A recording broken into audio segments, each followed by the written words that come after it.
Қостанай облысында орман өртімен күрес жалғасуда.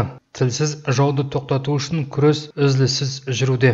Жапа шеккендер бар, баспанасынан айырылғандар бар. Сондықтан бүкіл республика көлемінде гуманитарлық көмек жинау басталып, от жалмаған аудандарға жөнелтілуде. Бұл егістен Екібастұз да сырт қалмады. Қаламызда киім-кешек, азық-түліктерді қабылдайтын бірнеше орындар ашылған. Соның бірі Абай көшесіндегі Радуга автокешені жанында. Решили с ребятами Газель көлігі жүргізушілермен бірлесіп, гуманитарлық көмек жинаймыз деп шешті. Жиналған көмекті жапа шеккендерге апарамыз. Қазір Абай көшесіндегі Радуга автокешені жанында тұрмыз.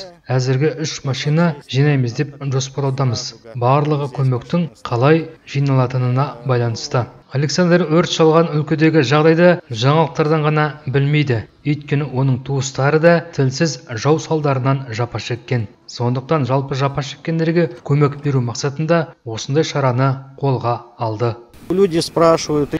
Өзімнің інім басқа да туыстарым зардап шекті. Үйлері толығымен жанып кеткен. Тек машиналарын аман алып қалыпты. Қазір міне бәрі далада қалды.